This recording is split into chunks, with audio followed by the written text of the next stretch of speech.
بصوا بقى النهارده عندنا افكار من كراكيب البيت. يعني ايه من كراكيب البيت؟ يعني عندك طرحه قديمه بايظه كده، عندك اي حاجه قديمه ممكن جدا تعيدي تدويرها وتعملي منها فكره حلوه قوي.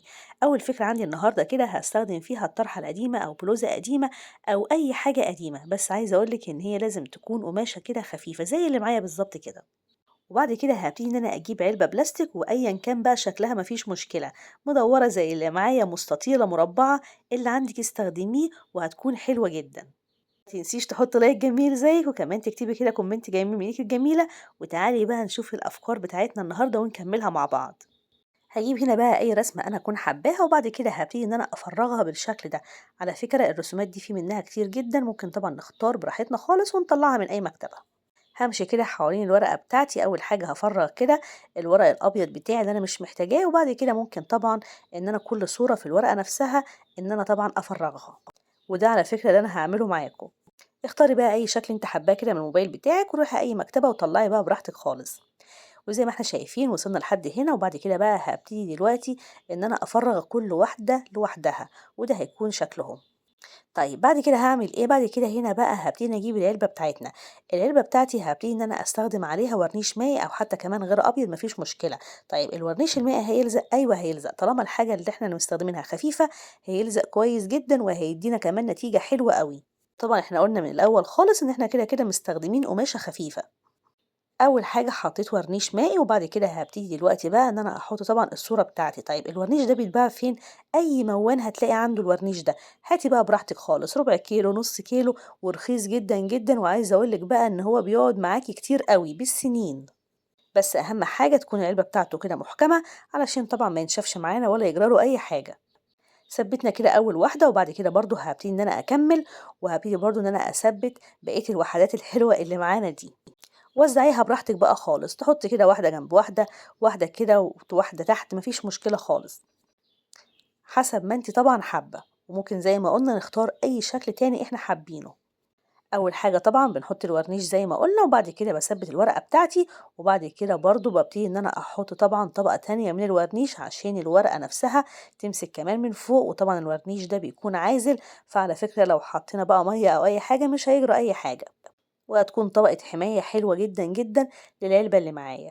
هنا الرجلين بتاعتنا بقى كانت كبيرة شوية، هبتدي بس ان انا ادخلها كده ناحية تحت علشان طبعا ما تكونش باينة عندنا. حاولي برضو كده وانت بتشتغلي ان انت تفرغي كل الهواء، ما تسيبيش كده الورقة بتاعتك يكون تحتها هواء، علشان الشكل عندنا برضو في النهاية يكون كويس. وهمشي بقى بقية الورنيش المائي بتاعي على العلبة كلها من قدام وكمان من ورا. وكده خلاص بقى العلبة بتاعتنا نشفت والدنيا كلها تمام. طيب الجزء اللي فوق ده هنعمل فيه ايه؟ الجزء اللي فوق ده ممكن طبعا نحط فيه اي حاجة احنا حابينها. حبيت ان انا استخدم بقى زي ما احنا شايفين مع بعض كده خيط مكرمية، هيديني شكل حلو جدا، وكمان برضو هيكون لايق جدا على طبعا الأجزاء كلها اللي تحت. كده كده اللون بتاعنا ده بيليق على أي حاجة. هثبت بقى خيط المكرمية بتاعي لحد ما داري خالص الجزء اللي بيكون فوق زي ما احنا شايفين مع بعض.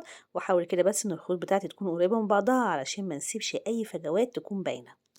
وبعد ما خلاص بقى ثبتنا الخيط من فوق، هبتدي بقى دلوقتي ان انا احط جزء كمان كده تحت، بس مش هزود، هحط بس هو خط واحد بالطريقه دي. تعالوا بقى نشوف دلوقتي ممكن نستخدمها في ايه ونستخدمها ازاي. هستخدمها كمنظم بالطريقه دي. اول حاجه هياخد كتير جدا، ممكن طبعا نستخدمها في اي حاجه احنا حابين. نحط فيها بقى كده زي ما احنا شايفين مع بعض الالوان، او حتى كمان نحط فيها الفرش، وكمان برضو ادوات كده الميك اب، هتكون برضو فكره حلوه جدا وعمليه اوي، وهنشوفها دلوقتي. نحط فيها برضو الفرشة أو المعجون ونحطها كده في الحمام، هتكون برضو حلوة جدا. ودي كانت أول فكرة عندنا النهاردة. حطوا لايك جميل لأول فكرة.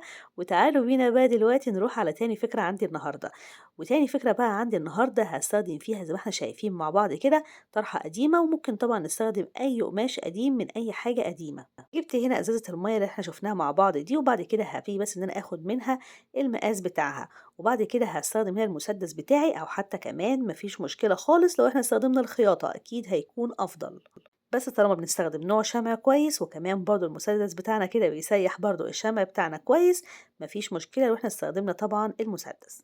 هيدينا نتيجة حلوة جدا في التقفيل، فما نقلقش خالص. هنا بشتغل زي ما احنا شايفين تكون وش القماشة لجوه، وطبعا الظهر كده هيكون لبره علشان تطلع معايا مظبوطة. هبتدي بس ان انا اقفلها كده من كل الجناب، وهسيب جنب واحد بس هو اللي هيكون مفتوح، اللي هو هيكون فوق بالطريقة دي. طيب بعد ما خلاص بقى قفلناها والدنيا كلها تمام، هاجي هنا بقى وهجيب المقص بتاعي الحلو ده، وهبتدي ان انا افتح فتحات صغيرة جدا، اوعي تكبريها علشان ما تبص معاكي بعد كده. هسيب حوالي كده ما بين كل واحدة وواحدة حوالي 2 سنتي أو 3 سنتي، مش هنزود. لو انت بقى وصلتي معايا لحد هنا حط لايك جميل زيك، وكمان ما تنسيش كده تكتبيه في التعليقات برضو حابة كده نعمل إعادة تدوير لإيه الفترة الجاية مع بعض. وطبعا كمان تكتبيلي بتتابعيني من أي بلد. بص بقى يا ست الكل، كان عندي هنا الحبل ده تقريبا كده كان من بنطلون قديم، جبته وهبتدي بقى ان انا ادخل زي ما احنا شايفين كده كل الحبل بتاعي في طبعا الفتحات اللي احنا عملناها مع بعض، لحد ما الاتنين دول يقابلوا بعض بالشكل ده. وبعد كده بقى هتقفل معانا وتفتح بمنتهى السهولة، ونعمل بقى الفيونكة بتاعتنا خالص. بس قبل ما نقفلها هبتدي بس ان انا اعمل كده هنا ربطتين حلوين من تحت، علشان طبعا ما تطلعش معايا، وكمان برضو كل الحبل كده يفك معانا. تعالي كده بقى نشوف هنستخدمها في ايه وهنستخدمها ازاي. طبعا احنا كده كده كان معانا ازازه من الاول خالص، هبتدي بقى طبعا ان انا ادخلها كده جواها، والاولاد هياخدوها معاهم في اي مكان. اظن كلنا كده عارفين ان الازايز دي بتعرق كده ميه من بره، وبتبوظ الشنطه وبتبوظ كمان الكتب. فعلى فكره الفكره دي هتكون حلوه جدا جدا، وكمان عمليه وكمان مفيده قوي. وحتى لو الازازه بتاعتنا من النوع اللي ما بيسقعش الميه، فاعتقد الفكره دي هتساعد جدا برضو ان الازازه بتاعتنا تحافظ شويه على طبعا السقوعيه بتاعه الميه بتاعتنا. حلو بقى في الموضوع ان هي هتتفتح بسهولة، وكمان تتقفل برضو بمنتهى السهولة. ممكن طبعا تنفذي الفكرة بتاعتك بأي لون انت حباه، وزي ما احنا شايفين هتقفل معانا بمنتهى السهولة، وزي ما قلنا هتفتح سهل جدا. ودي كانت تاني فكرة عندي النهاردة. تعالوا بقى دلوقتي نروح لتالت فكرة، بس ما تنسيش تحط لايك جميل زيك للأفكار اللي كانت معانا قبل كده. بصي بقى، اكيد طبعا كلنا بيكون كده عندنا لمبات محروقه. هجيب اللمبه بتاعتي كده وهبتدي ان انا افتحها زي ما أنا فتحتها كده بالظبط، وبعد كده هبتدي ان انا اجيب المسدس بتاعي الحلو ده، وهبتدي ان انا احط طبعا الشمع بتاعي بالطريقه دي على طبعا الجزء بتاع اللمبه نفسها. علبة صلصة بقى هنا هبتدي ان انا اجيبها واحط جواها كده شمع بالطريقة دي، وبعد كده هجيب اي قماشة عندي. هنا كان عندي الجزء ده كان تقريبا كده جلد قديمة عندي، هبتدي ان انا اجيبه، وبعد كده هبتدي طبعا ان انا ادخل القماشة بتاعتي او الجلد بتاعي جوه العلبة بتاعتنا. وبعد كده هجيب جزء تاني وهاخد بس كده المقاس بتاع القاعدة بتاعتي، وهبتدي طبعا ان انا اقص كل الزيادة اللي عندي. خدنا بقى المقاس بتاعنا وشلنا كمان الزيادات، هنجيب بقى دلوقتي الجزء ده وهندخله زي ما احنا شايفين مع بعض بالطريقة دي كده جوه العلبة نفسها. وكده خلاص غلفنا العلبة بتاعتنا من جوه والدنيا كلها تمام. نيجي بقى للعلبة من بره. العلبة من بره هستخدم فيها هنا برضو خيط مكرمية، واي لون طبعا حابين نستخدمه مفيش مشكلة خالص. وزي ما احنا شايفين هثبت كده الجزء اللي فوق كويس جدا، لو ظهر عندي شمع زيادة اول باول كده شيليه، علشان طبعا ما يبانش معانا بعد كده. خيط المكرمية فيه منه ألوان كتيرة جدًا، جدًا، ممكن تستخدمي أي لون أنتِ حاباه. الحلو بقى في خيط المكرمية أول حاجة بيدينا نتيجة حلوة وكمان رخيص جدًا، وكمان برضه بيتباع في كل مكان. الإطار بقى بتاع العلبة بتاعتي من فوق أكيد طبعًا مش هيكون بالشكل ده، فهابتدي إن أنا أعمل كده برضه ضفيرة، بس هتكون من لون تاني من الخيط مكرمية برضه، وهاثبتها بقى من ناحية فوق. فهتداري لي بقى خالص الجزء اللي هيكون عندنا باين. وبعد كده بقى هابتدي برضه إن أنا أعمل ضفيرة تانية، وهنا بقى هابتدي إن أنا آجي تحت وهابتدي بس إن أنا أتني تانية بسيطة جدًا.